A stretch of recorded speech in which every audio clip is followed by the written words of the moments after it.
The topic for today's brief is why organizational culture is key to driving productivity and profitability. The premise for this wicked problem is that distinctive corporate cultures increase productivity, employee retention, and profitability. The scope of the problem addresses why leaders and managers need to prioritize organizational culture so that such objectives can be achieved. Research indicates that toxic cultures lead to declining employee retention rates, high employee turnover rates, and diminishing corporate profits. Furthermore, studies indicate that toxicity breeds employee distrust and can lead to corporate sabotage. Therefore, this wicked problem is comprised of the following three elements: how to improve culture, why it needs to be done, and drive organizations to place culture as a high priority among its overall objectives.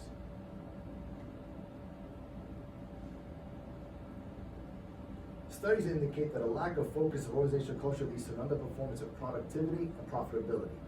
Thus, in order to improve culture, it is critical to identify those traits that decimate corporate culture. Such characteristics may include high employee turnover rates, excessive gossip, persistent organizational dysfunction and confusion due to a lack of vision and purpose, as well as little reason for employee enthusiasm. Once identified, strategies can be developed and implemented to address elements that erode the fabric of cohesion and productivity among employees. Thus, the scope of this brief is to underscore why should managing and improving the culture of an organization be a top priority for chief executives.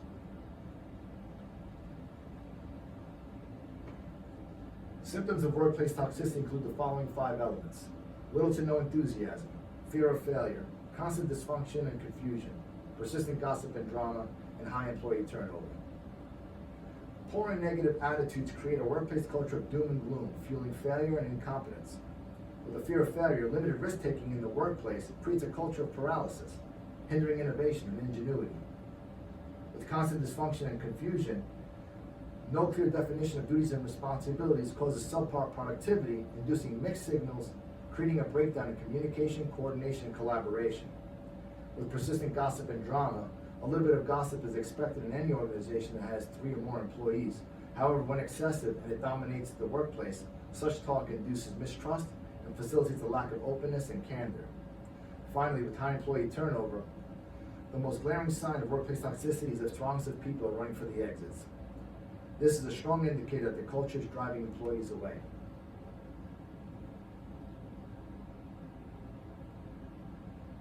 Workplace toxicity induced by overbearing bosses and hostile employees cause productive workers to depart the organization in droves. While those with top talent have other career options, disgruntled employees in the lower rungs have the propensity to commit corporate sabotage or even some form of corporate espionage. A recent study indicated that 88% of IT workers said they take sensitive data or passwords with them if they were fired. While recent ethical issues concern discriminatory behavior and sexual harassment, there exists a plethora of other forms of unethical behavior that deteriorate corporate effectiveness and corporate efficiency. Furthermore, toxic cultures diminish the desire for employees to be productive and make sound decisions when the boss is absent.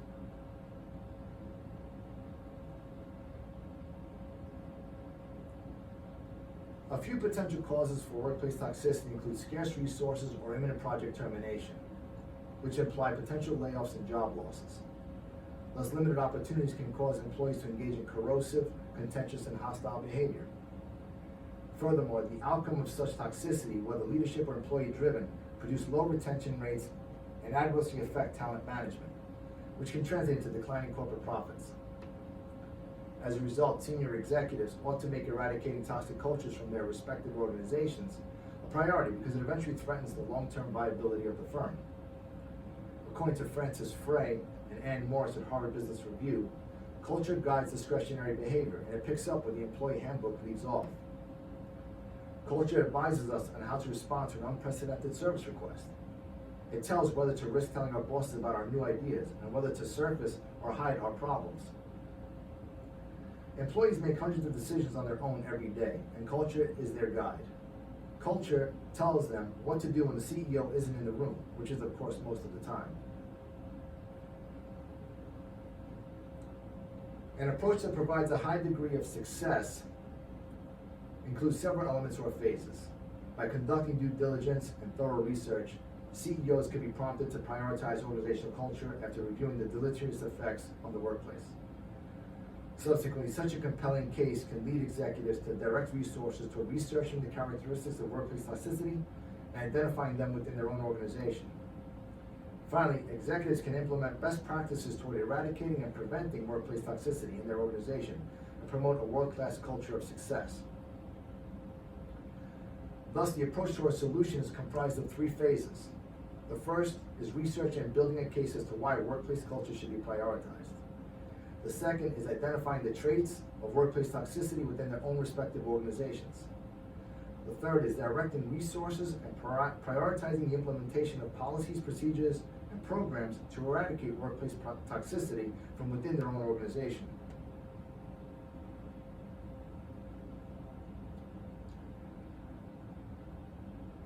Research has revealed the following statistics regarding workplace toxicity. A Harvard Business School study of more than 60,000 employees found that a superstar performer, one that models desired values and delivers consistent performance, brings in more than $5,300 in cost savings to a company.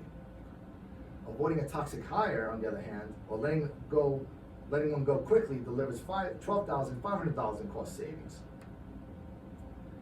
Nearly half of employees decreased their work effort and intentionally spent less time at work due to workplace toxicity. 38% intentionally decreased the quality of their work.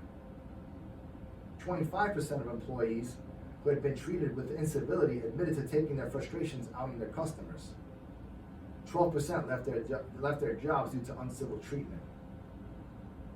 Thus, the cost of incivility can run into the millions.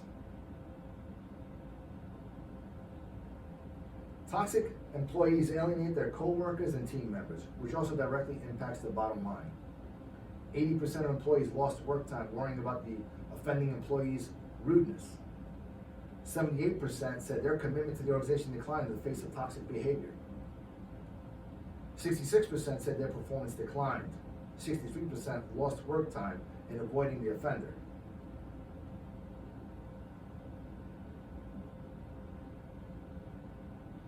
When reviewing leadership and the art of management in the 21st century through the lens of such strategic tenets as leading people and goal setting, it becomes increasingly clear how such topics can mitigate workplace toxicity. From building trust to having integrity and competence, the principles of leading people provides a necessary groundwork for a toxic-free workplace environment. Furthermore, deep-seated principles ingrained in goal setting sets the conditions for a workplace environment that is conducive to growth and development. Through goal setting initiatives at the individual, unit, and organizational level, firms can align the efforts of all personnel. Through such settings, employees are motivated and inspired to do better, and more importantly, allows them to have personal, direct, and easy access to the firm's leadership, making issues, concerns, and complaints to be addressed more easily. Through such leadership efforts, leaders will have a pulse on personnel, providing a more self-aware organization that can identify strengths and its weaknesses, and identify how to exploit the former and mitigate the latter. Evidence clearly indicates that toxic work environments induce poor work productivity, directly impacting job performance and organizational commitment. Such costs, according to the CDC, amount to $225 billion per annum, or $1,685 per employee. Therefore, it's crucial for organizations to emphasize job satisfaction, stress, and motivation. Such a comprehensive approach focusing on leadership and organizational behavior compelled the development of organizational methods that are crucial for an organization to retain talented employees and establish a brand or reputation that draws top talent from other institutions as well as their top competitors. When organizations capture the importance of establishing their core values and effectively advertise who they are and have a clear strategic message depicting what they want the public to know about them, talented, productive, and able employees flock to them. As a result of such a winning message, top employees from other firms will seek out a firm that offers such advanced workplace culture.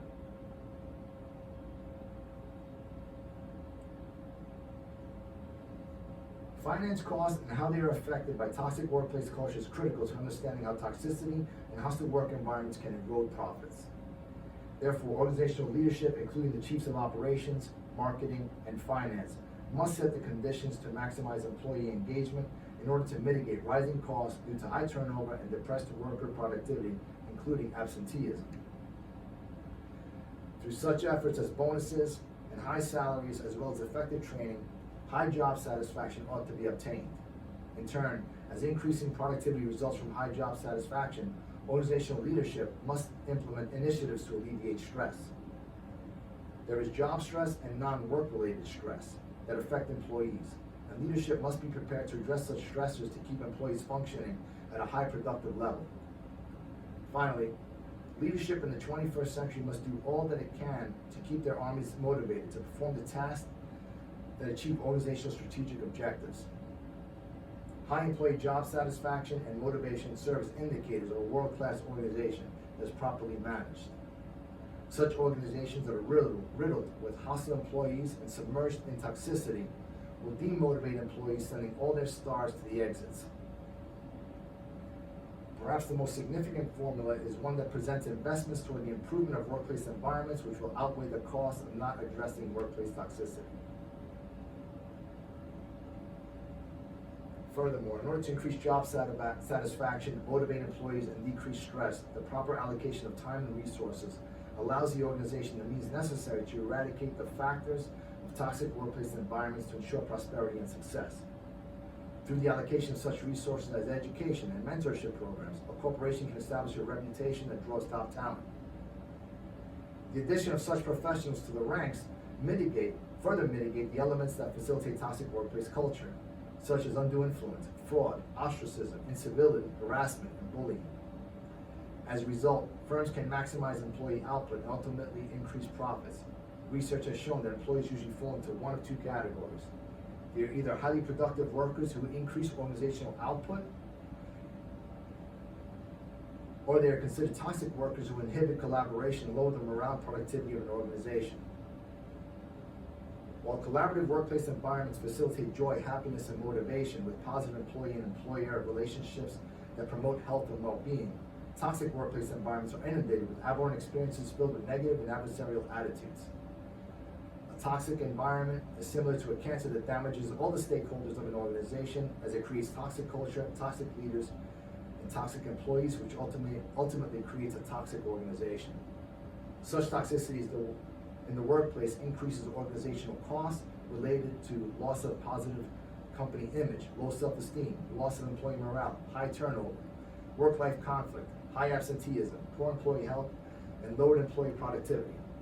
Thus, managers must set the conditions for employees to enter and work in a climate where they are free from managerial duress and can enjoy their work environments to facilitate higher productive, happier, and healthier workers. Therefore, it makes perfect sense to generate a workplace that is conducive to the well-being of the workforce. An organization should make efforts to provide a better environment for employees so that they may feel comfortable and committed to their jobs in order to increase productivity. The emphasis of such topics as job satisfaction, stress, and motivation enhance trust, justice, and ethics. Such individual mechanisms allow employees to feel that the institution they work for are fair, honest, and just. Such corporate transparency, facilitating elements of trust and verification, promote financial and economic prosperity, not only for the firm, but also for the employee.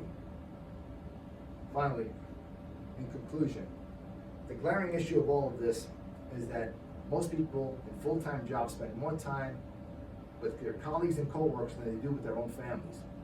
If the employment and corporate landscape is inundated with toxicity, then what are we as leaders doing to mitigate friction and stress in order to facilitate a more pleasant workplace that sets the conditions for workers to be more productive? One of the biggest yet perhaps underrated factors in emotional health and well-being is our workplace environment. Given America's cultural emphasis on prioritizing work, not to mention financial necessity, the workplace has become essentially a second home, even the main home for many people. Thank you.